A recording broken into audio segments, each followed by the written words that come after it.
worth the wait.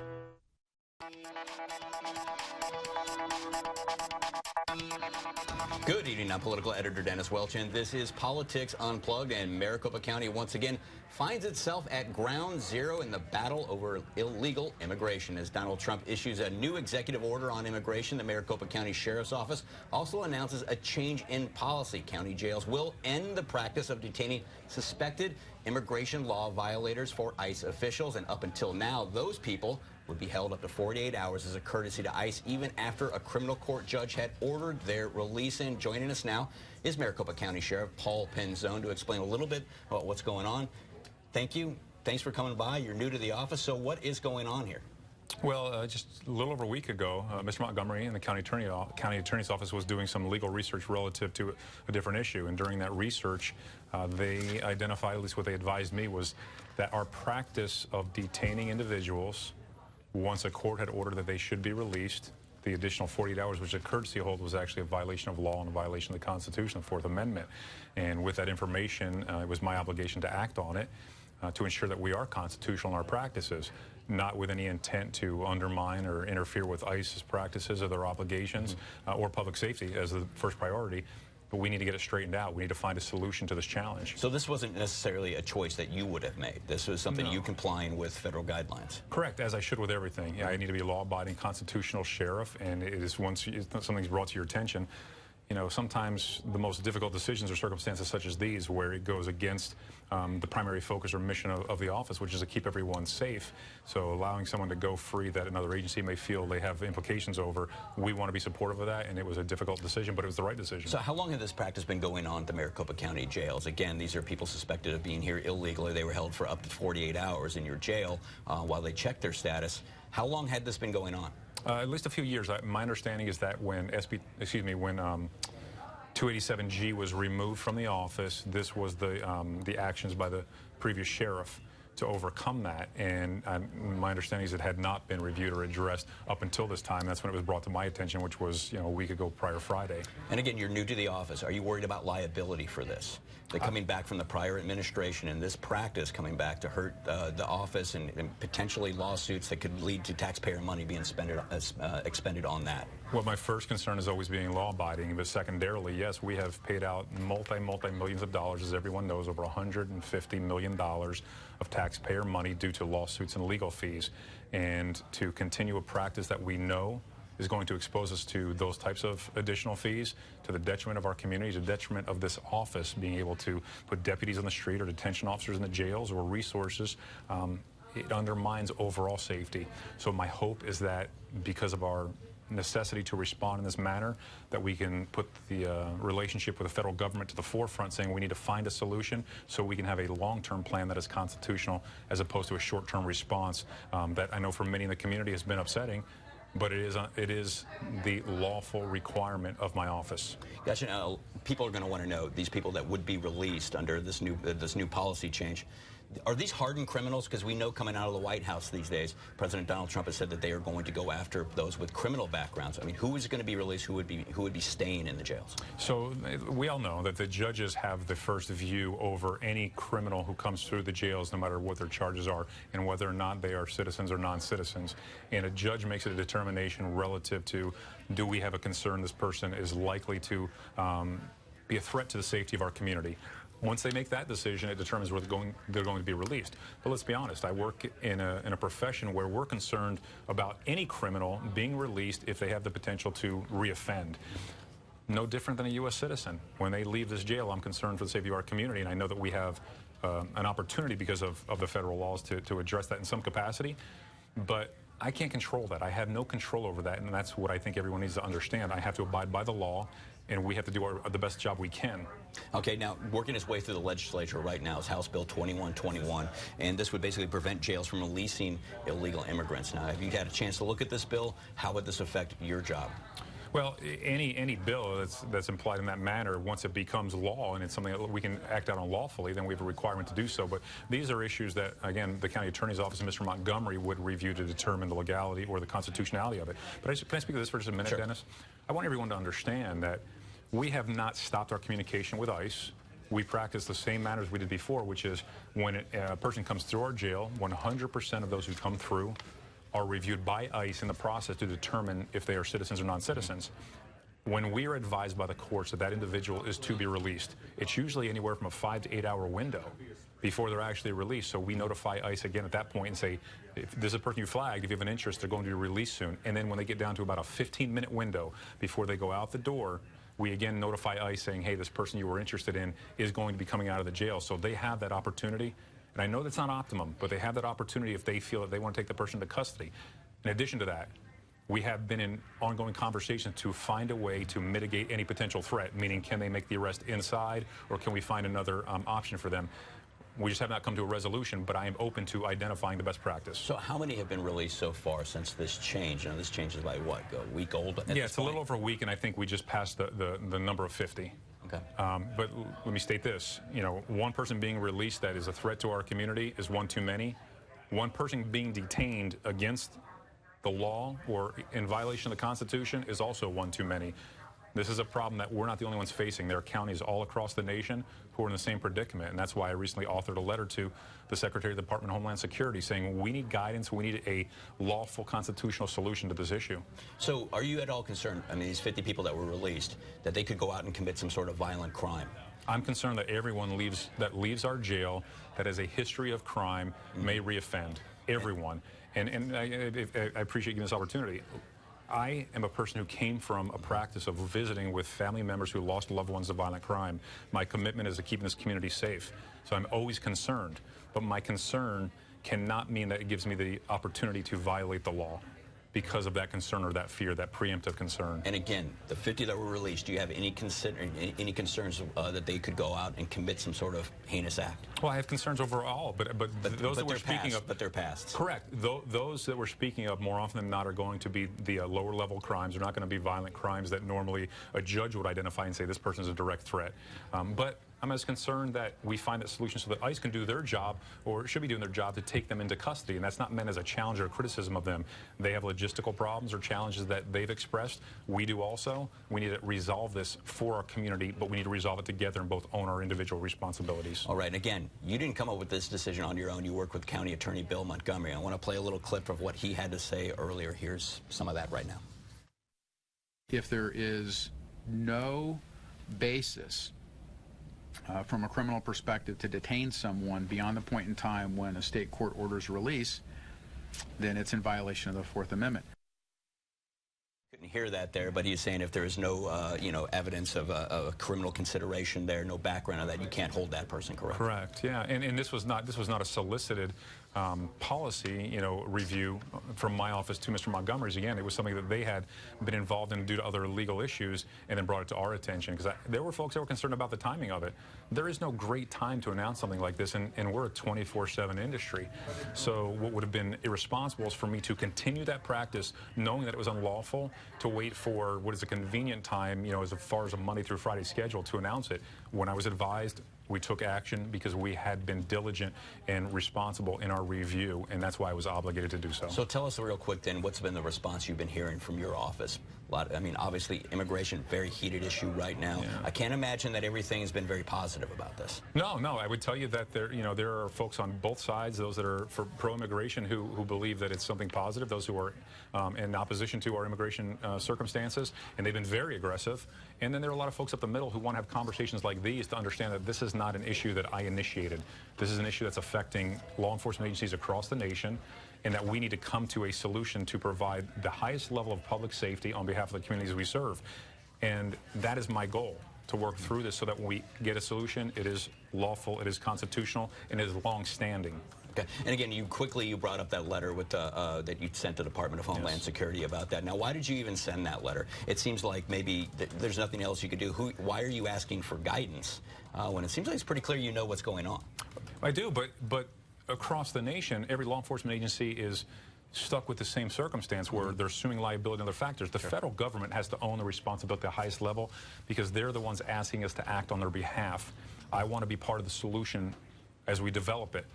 But we can't sit in silos to the detriment of those that we serve. We have to come together and realize where this chasm is and build a bridge to cross it. And it is their responsibility to assist in this matter because they're asking for our resources to accomplish their mission also. So you're basically sending that letter as a way to provide guidance to other department agencies, agencies throughout the state, throughout the country. I believe that we could actually create conversation that has been lacking to address this issue and come up with a long-term solution because of these circumstances.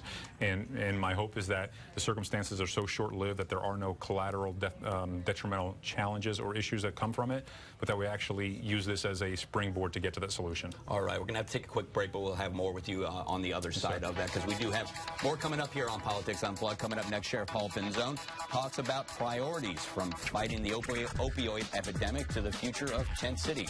We'll look at how he is doing on his 100-day plan.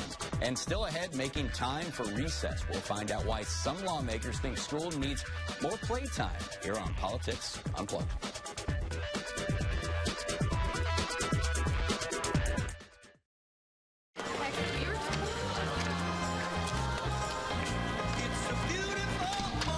Kindness. Thank you. Pass it on.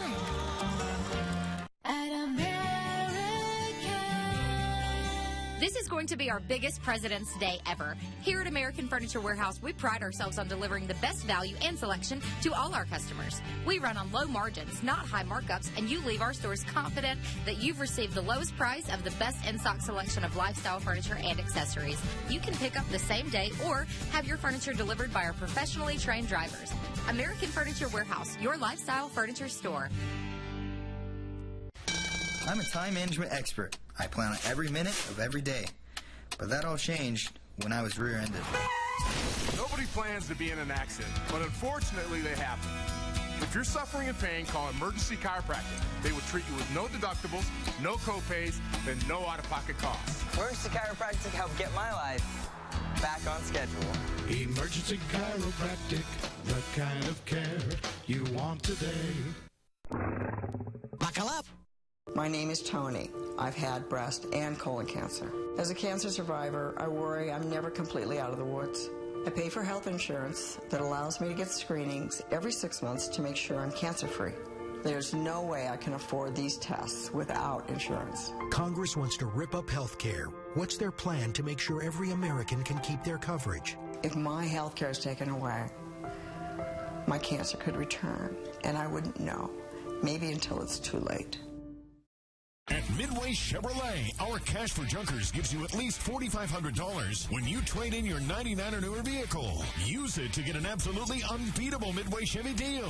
Right now, get a new Cruise LT for just $14,323, lease for just $95 a month, or your choice, a new Malibu LT or Equinox LT. Lease yours for just $129 a month. Dump your junker, get at least $4,500 for your trade, and get an absolutely unbeatable deal. Now at Midway Chevrolet.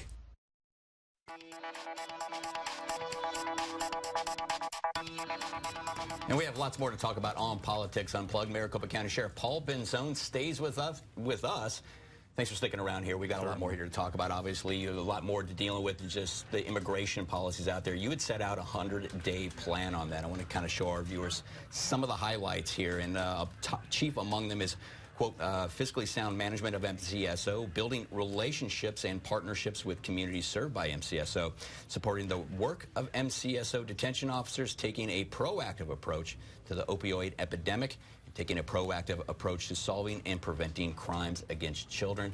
Tell us a little bit about some of the biggest challenges that you've had instituting some of these changes so far. I don't know necessarily they're challenges, just it's about being methodical and being responsible so that as we take an action or move something forward, we build a strong foundation. One of the things that stands out to me most when I look at that is really our detention officers. Earlier this week, I toured a few of the detention facilities, and the work that they do in the environments that they're asked to do it is amazing, and it's never given the credit and the appreciation that it should for their sacrifices. So we're really going to work hard to bring those numbers up. We're at about 15% shortage of detention officers. So for those who are interested, please apply, because we need help. Plug. Nice yes, plug. Nice it plug. is unplugged. I'm going to plug it. But no, it's a great career, and the men and women who do it are phenomenally talented. Opioid addiction, we know we hear that all over. It's not just in my office, but other agencies, as well as even the governor's office. We have to get our arms around this and really find a way to get help to those who are challenged with it, because it affects all walks of life and all ages. and it's leading people to heroin, and it is an epidemic. So we need to find a way to not only be involved in enforcement when it's necessary and appropriate, but to get help for those who are struggling because of their addiction.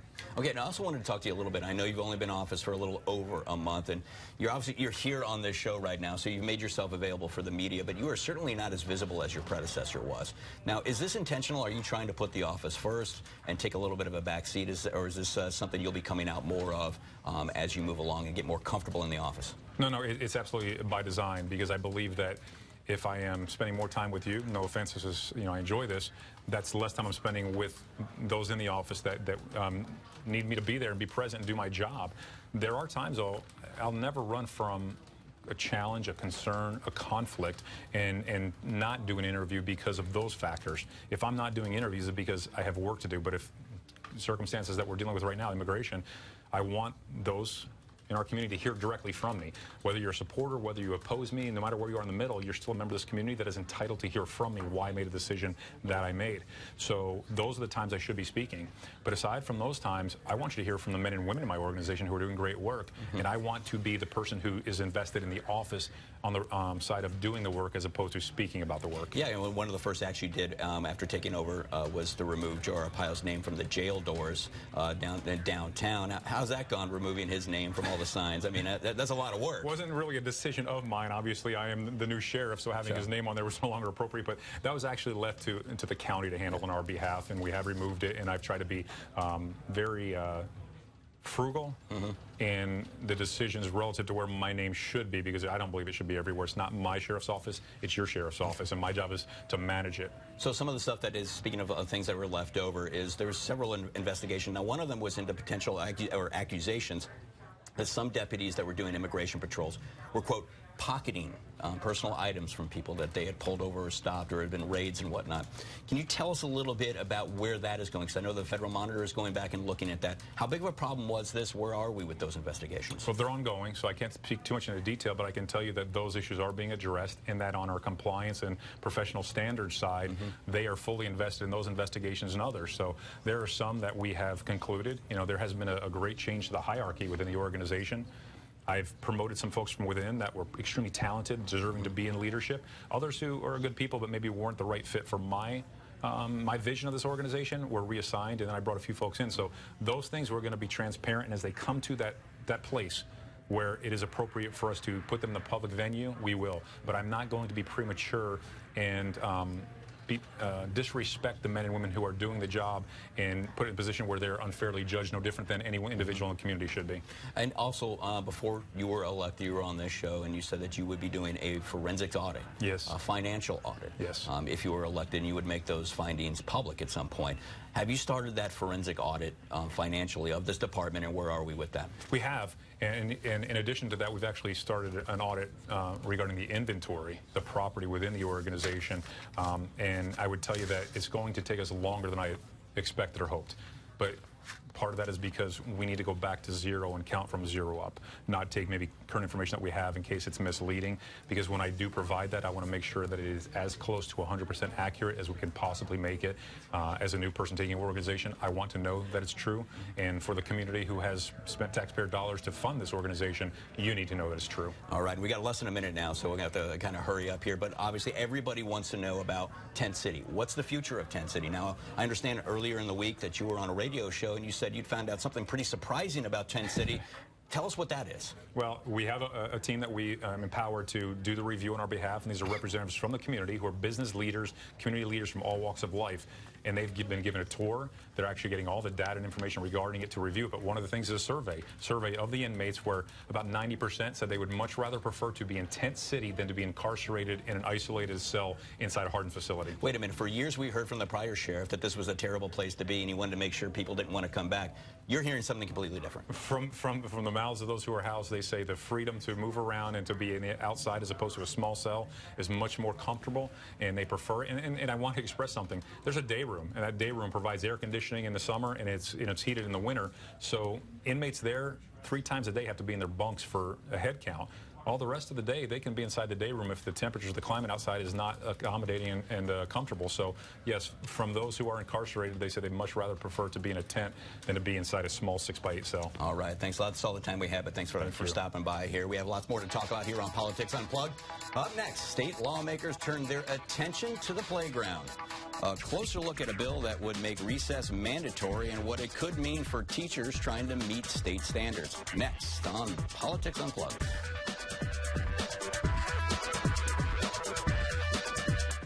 I got in a car accident. I immediately called Learn and Enroll.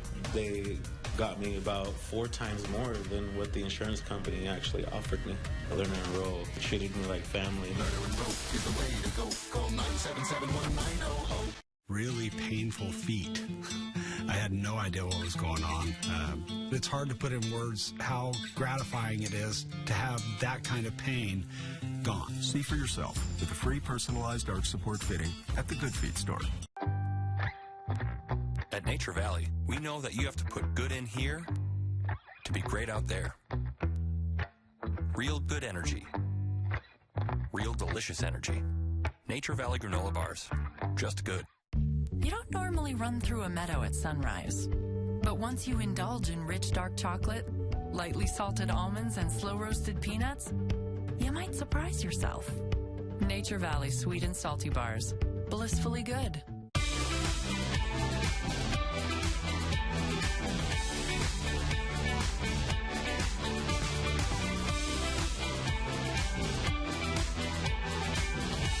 Today for your last chance to save at Living Space's President's Day event, where you can still find great deals for your entire home. Plus, pay no interest for 2 years on select purchases with your good credit. But it all ends today, so hurry in to the Living Space's President's Day event. So it says here that this company uses an RO system to filter its water. What does RO stand for? RO? Really awesome water. So the O stands for awesome? Yeah, awesome. Not sure Melvin knows what reverse osmosis is. With bottled water quality right at your tap, you'll save hundreds of dollars a year. Call Parker for all your drinking and water softener needs. And I promise there'll be no Melvins on your job. Call 602 to repair to get it done. So here's the question. Out of hundreds of appliances out there, how do you know what to buy? By simply knowing where to buy. Spencer's TV and Appliance. Great weekend start with Jamie and Good Morning Arizona on 3TV.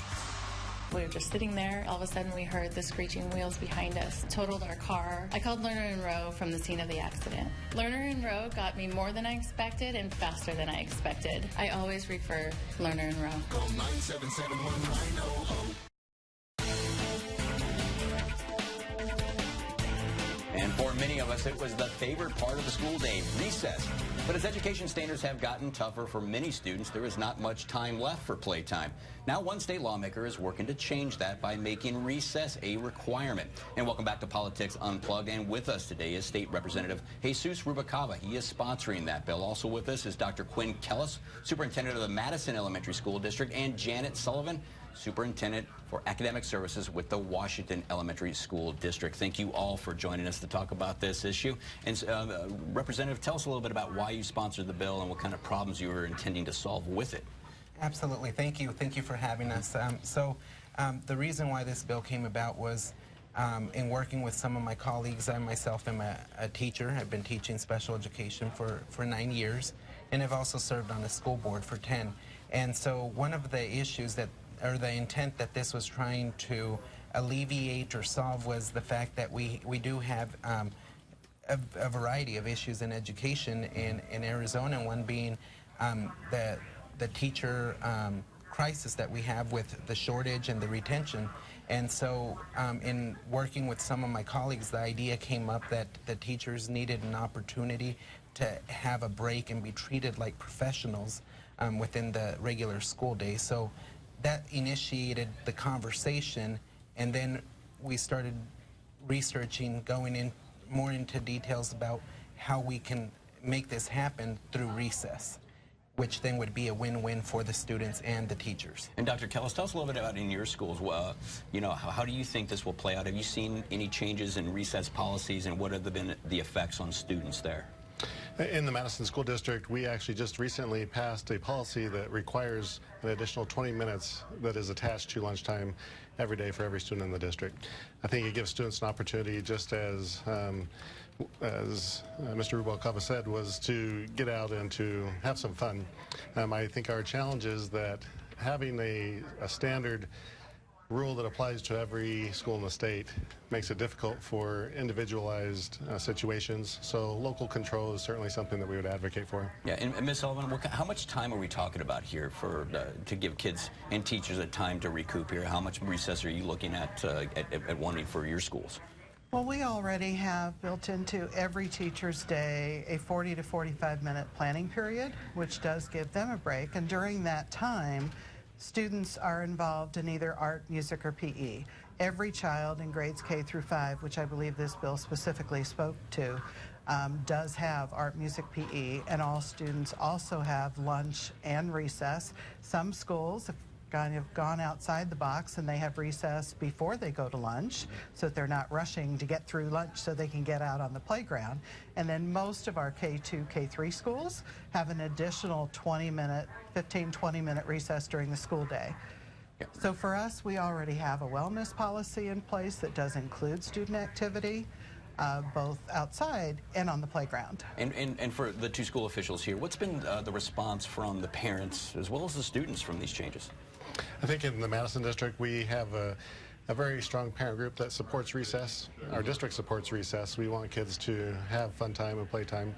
I think the opportunity for each teacher and each principal to do what they see as best for their school. They know their students, they know their schedule, they know their community, and they can work directly with those parents. And Representative Rubalcava, obviously every bill down there, it seems like there's always some sort of opposition. What has been the pushback against this bill? The pushback has been the talk about local control. The issue, though, has started at this level, at the legislative level, when the standards have become a little bit more rigorous. We tend to want to focus more on instruction, and we're keeping our kids in as much as possible to make sure that we do cover all the standards. So I feel that when we talk about local control, yes, I truly do believe as a school board member that we need to, really focus on local control and allow local control. But the issue started because of what takes the decisions that were made at the legislative level, and so now I think it's the obligation and the responsibility of the legislature to intervene and do something about the issue. And Dr. Kellis, when we talk about recess, should this be like physical activity to address health concerns, or are there other ways to go about getting a break for these kids and teachers? Again, in Madison, one of the biggest trainings that we provide our teachers is active engagement, so that they're out of their seat, on their feet, and that they are moving around in the classroom. And I would also add, one of our other concerns is that whenever more time is taken out of instruction, that means less money from the state. And so it would be less funding for education to take away recess, or take away instructional time in favor of recess. All right, and Mr. Rubalcava, just tell us real quick, where is this bill now at the legislature, and when would it pass? When are we going to know if it will pass? So it's out of the House, and it's on its way to the Senate. And so we're hoping that, along the way that we can make some changes to address the concerns of the stakeholders. I'm very optimistic that we'll make those changes to really fit the needs of our districts. All right. Well, that is all the time we have for Politics Unplugged. Be sure to join us next week. Good night.